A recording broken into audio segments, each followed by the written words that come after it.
Halo Smartscaper Indonesia dimanapun kalian berada, apa kabar kalian? Semoga kalian semua makin becek aja ya. Main air terus. Oke, kali ini kita akan ngebahas yang sedikit agak sensitif sebenarnya. Gua mau ngebahas perihal biomedia ataupun apa ya biasanya orang sebut media biologi ya, atau biasanya lebih bahasa Indonesianya lagi rumah bakteri gitu ya. Baik yang itu yang ada di filter maupun yang ada di substrat ya. Oke, sebelum kita ngebahas rumah bakterinya, mari kita bahas dulu sedikit perihal si makhluk yang tinggal di rumah tersebut ya. Biasanya kita sebut dengan bakteri ya. Bakteri apa itu? Ya, bakteri nitrifikasi. Ada yang namanya Nitrosomonas, Nitrobacter, dan lain-lain. Yang mana bakteri-bakteri tersebut berperan mendaur ulang amonia yang beracun menjadi bentuk lain yang lebih tidak beracun, yang bisa dimanfaatkan tanaman sebagai nutrisi. Nah, sebenarnya lebih jelasnya mengenai nitrifikasi ini bisa kalian cek di video yang ini ya. Yang ini ya. Ini ya. Ini ya. Ini ya. Gue udah pernah bikin perihal cycling ataupun tentang nitrifikasi. Nah, si bakteri nitrifikasi ini memiliki beberapa syarat hidup gitu ya. Ada parameter-parameter air tertentu agar si bakteri ini bisa hidup dengan optimal, bisa bekerja dengan optimal gitu ya. Cuman rentang hidup si bakteri ini, rentang parameter airnya itu luas sebenarnya, sehingga bisa gua katakan bakteri nitrifikasi ini dapat hidup di segala parameter air yang biasa kita gunakan pada akuarium ataupun pada aquascape ya. Nah, namun satu hal yang pasti, bakteri ini bersifat aerob ya, alias dia membutuhkan oksigen untuk hidupnya, membutuhkan oksigen untuk dia melakukan nitrifikasi. Yang mana oksigen di aquascape ini didapat dari gas exchange ya, ataupun pertukaran udara, pertukaran gas. Karena adanya pergerakan di permukaan air ya, dan akhirnya juga si oksigen tersebut dibawa oleh arus ke seluruh bagian akuarium dan filter. Oke, jadi sebenarnya di mana sih si bakteri-bakteri nitrifikasi ini tinggal? Ya, dia sebenarnya nempel di seluruh bagian akuarium ya. Bisa di substrat, bisa di filter, bisa di hardscape, di tanaman, bahkan dia juga berterbangan di air. Bahkan bisa juga dia si bakteri ini nempel di kaca akuarium. Jadi, seberapa banyak bakteri nitrifikasi yang dibutuhkan di akuarium? Ya, sebenarnya itu semua tergantung dari jumlah kotoran sebagai penyumbang utama si amonianya itu, yang amonia yang beracun tadi ya. Jadi, istilah kerennya itu apa ya? Bioload ya. Jadi, semakin banyak dan semakin besar-besar fauna kalian, maka kotorannya semakin banyak. Sehingga bioloadnya juga semakin besar ataupun semakin tinggi ya. Dan semakin besar bioload, maka semakin banyak jumlah amonianya. Dan juga semakin banyak jumlah bakteri nitrifikasi yang dibutuhkan gitu ya. Jadi semakin tinggi bioload, semakin tinggi jumlah amonia, semakin tinggi pula bakteri nitrifikasi yang kita butuhkan. Oke, jadi gimana caranya untuk memperbanyak bakteri nitrifikasi? Ya, di awal setup, di awal setting ya, kalian harus berikan bakteria starter ya, biar cepat ya. Dan lakukan cycling untuk mempercepat proses nitrifikasinya. Nah, jika kalian nggak ngasih bakteri starter, sebenarnya juga nggak terlalu masalah sih. Karena bakteri nitrifikasi ini juga sebenarnya akan tumbuh dengan sendirinya. Walaupun waktunya bisa 2 kali lebih lambat gitu ya, 2 kali lipat lebih lambat tumbuhnya. Dan apabila suplai oksigennya itu tercukupi, maka bakteri ini akan memperbanyak diri dengan sendirinya. Namun, dia harus memiliki tempat untuk hinggap. Ataupun si bakteri ini harus memiliki tempat untuk tinggal gitu ya. Nah, semakin luas tempat tinggalnya, maka akan semakin banyak jumlah bakteri nitrifikasi untuk menetralisir racun-racun dari amonia tersebut ya. Nah, untuk memperluas tempat tinggal si bakteri ini, maka muncullah misalkan kayak produk-produk media filter ya, ataupun produk-produk substrat yang mereka ngeklaim memiliki luas permukaan paling besar ataupun spesifik surface area paling besar untuk tempat tinggal si bakteri tersebut. Yang biasa kita kenal dengan media filter biologi ya, gitu. Ataupun biasanya orang juga suka nyebutnya rumah bakteri gitu, kayak misalkan contohnya PowerGrow dan lain-lain. Nah, jadi sebenarnya apakah kita memang membutuhkan luas permukaan sebesar itu seperti klaim-klaim pabrikan tadi? Apakah kita memang membutuhkan produk-produk tersebut, yang produk-produk premium terutama ya? Nah, sebelum menjawab pertanyaan-pertanyaan tadi, kita harus tahu syarat apa saja yang dibutuhkan untuk memilih rumah bakteri yang baik. Nah, ada beberapa syarat ya. Syarat yang pertama itu adalah si rumah bakterinya itu harus mudah dilalui oleh air. Kenapa? Karena si bakteri ini membutuhkan oksigen ya. dan oksigen itu dibawa oleh arus air. Artinya media tersebut, media bakteri tersebut harus memiliki rongga yang cukup untuk dilalui oleh air ya.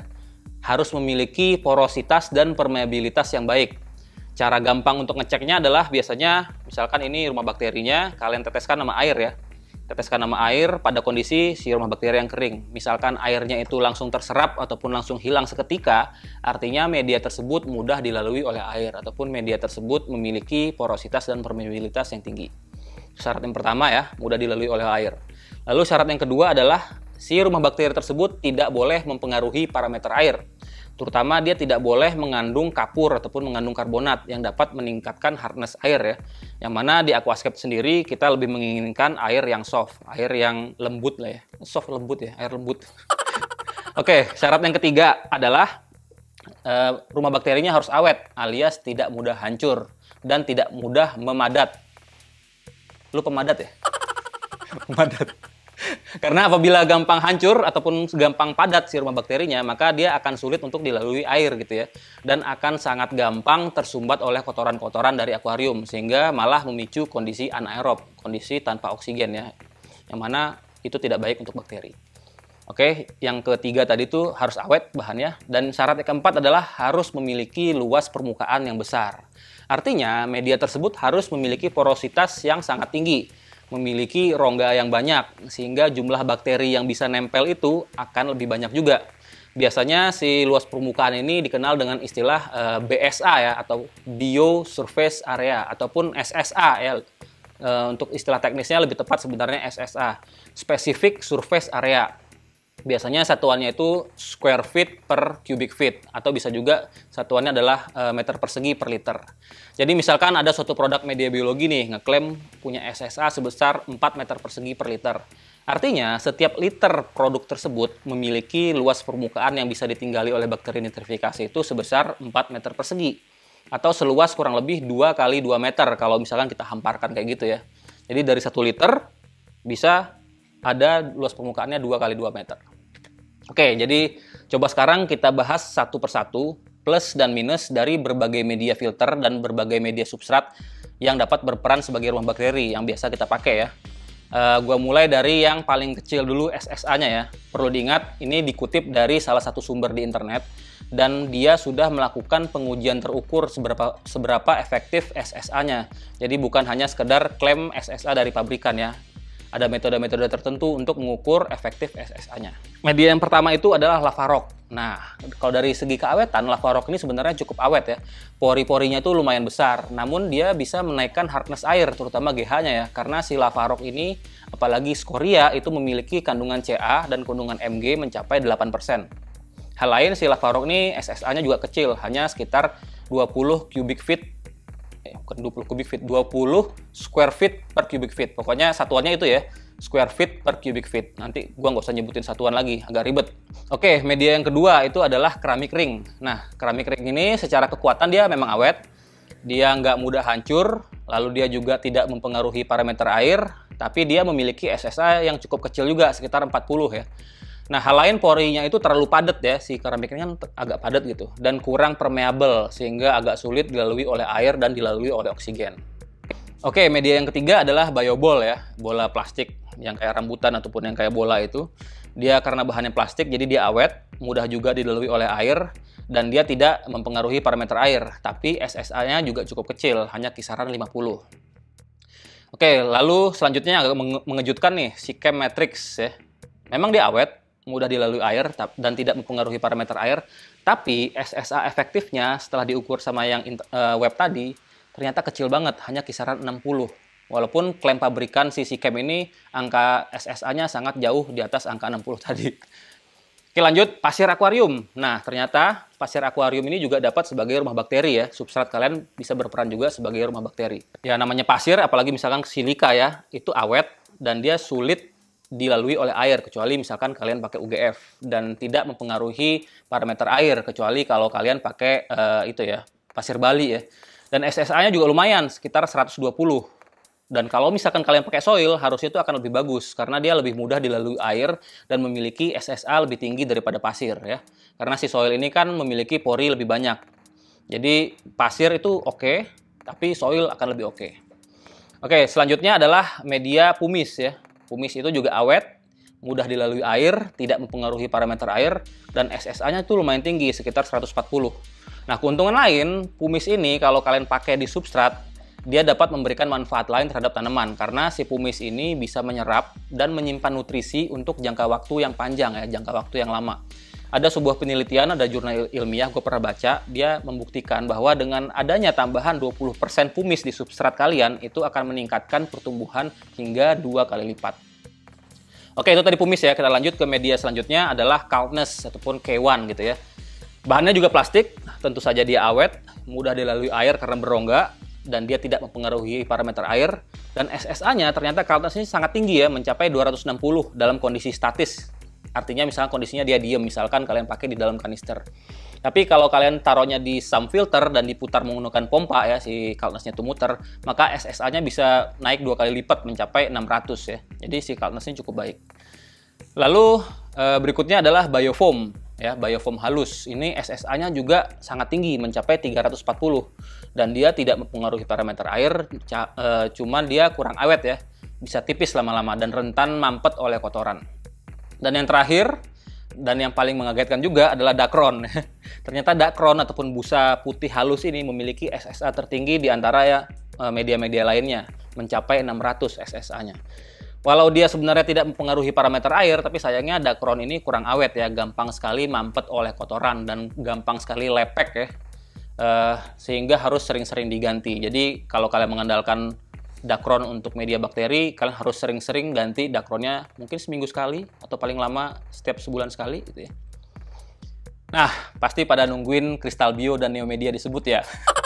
Nah, jujur aja gue memang pengen cari info SSA dari kedua produk tersebut, cuman gue nggak bisa nemu info SSA-nya. Cuman gue pernah ngorek-ngorek postingan jadul di Kaskus, karena katanya dulu itu pernah ada info di webnya Kristal Bio bahwa performa Kristal Bio ini 10 kali lebih baik ketimbang Bioball. Tapi itu klaim pabrikan ya. Realnya ataupun SSA efektifnya seperti apa, gue juga nggak pernah ngukur, nggak ada datanya. Dan satu hal lain yang negatif dari Kristal Bio sebenarnya, selain harganya yang mahal tentunya ya, tingkat keawetannya. Si Kristal Bio ini kan relatif rapuh ya, walaupun masih baru tuh cukup rapuh, dan cukup mudah hancur, apalagi misalkan udah kerendam lama, udah basah lama, itu akan lebih mudah hancur menjadi debu gitu ya. Oke, jadi dari beberapa biomedia tadi ada plusnya, ada minusnya tentunya ya. Belum lagi kalau kita bicara harganya yang sangat relatif ya, bukan sangat relatif, sangat variatif. Mulai dari harga belasan ribu per kilo untuk pumice sampai ratusan ribu sekilo untuk media-media biologi premium. Jadi sebaiknya gunakan yang mana bang? Nah, sebenarnya semua tergantung dari biolot akuarium kalian dan seberapa besar volume filter kalian dan berapa volume substrat kalian gitu ya. Jadi banyak faktornya. Nah, untuk biolot sebenarnya ada hitung-hitungannya ya. Dihitung dari jumlah faunanya dan berat faunanya, diasumsikan kotorannya sekian gitu ya. Cuman karena di aquascape itu relatif memiliki kapasitas kelola amonia yang baik ya, karena faunanya kan kecil-kecil, jumlahnya juga nggak banyak. Lalu juga kita punya substrat yang jumlahnya banyak yang bisa juga menjadi rumah bakteri gitu ya. Dan tanaman pun sebenarnya juga memiliki kemampuan untuk menyerap nitrogen dari amonia. Maka sebenarnya di aquascape itu tidak perlu menggunakan media biologi yang premium ya, yang SSA-nya tuh tinggi banget, sebenarnya tidak terlalu perlu. Bahkan mungkin bisa gue katakan kalau kalian pakai media premium di aquascape itu overkill ya. Ibaratnya kayak kalian mau ke Indomaret di sebelah rumah nih, tapi pergi ke sana nyetir pakai Ferrari gitu. Bukan yang nggak bisa dan bukan yang nggak nyampe ya, tapi ya nggak perlu karena kalian jalan kaki aja ke sebelah rumah udah cukup. Jadi kurang lebih kayak gitu ya. Kecuali nih ya, kalau kalian misalkan cuman pelihara ikan dan ukurannya besar-besar dan jumlahnya juga banyak dan juga tidak pakai tanaman sama sekali dan juga tanknya polosan tanpa substrat sama sekali, lalu volume media filter kalian juga kecil. Nah, disinilah perannya media biologi premium yang mahal-mahal tadi itu bisa menjadi solusi ya, karena SSA-nya tinggi. Atau misalkan kayak aquascape yang cuman pakai pasir malang ataupun cuman pakai silika ya dan tipis gitu ya, tanpa pupuk dasar, tanpa soil, dan filternya juga hanya HOB gitu ya. Nah, kalian isi filter HOB kalian menggunakan media premium tadi, itu sangat-sangat membantu gitu ya. Lalu kesimpulannya gimana bang? Pakai apa nih baiknya gua? Ya balik lagi tadi, tank kalian banyak tanamannya nggak? Terus filternya pakai apa? Volume filternya seberapa besar untuk menampung media ya? Substratnya pakai apa? Jumlah substratnya sebanyak apa? Maintenance-nya juga gimana gitu ya? Itu tergantung semuanya. Tapi kalau gue pribadi, kalau kalian tanya, dengan asumsi desain aquascape-nya itu jumlah tanamannya sedang lah ya, dan jumlah faunanya itu sewajarnya yang ada di aquascape. Dan asumsinya pakai kanister ya, isinya itu cukup 50-60% pumis di filternya, dan 20% power grow di dalam substrat. Lalu maintenance-nya ganti air seminggu sekali 50%. Nah, spek kayak tadi itu sudah sangat-sangat lebih dari cukup untuk bakteri nitrifikasi ya. Dan juga tentunya akan lebih ekonomis dan budgetnya bisa dialihkan buat upgrade barang-barang aquascape kalian yang lain gitu ya. Amano aja pakai pumis kok. EDA PowerSign itu basicnya pumis ya kalau kalian tahu. Terus EDA BioRio yang media filternya yang mahal itu sebenarnya juga cuma pumis polosan, batu apung doang coy ya. Jadi masih ada yang mau nentang Bah Amano, kualat kalian nanti. Oke, gitu aja konten kali ini. Ingat, aquascape itu tidak mudah, tapi tidak susah kalau kita mau belajar. Makanya saksikan terus Aquajaya Aquareset, channel lengkap belajar aquascape. Be a smartscaper. Akhir kata, Assalamualaikum warahmatullahi wabarakatuh. Bang Wen pamit. Ciao.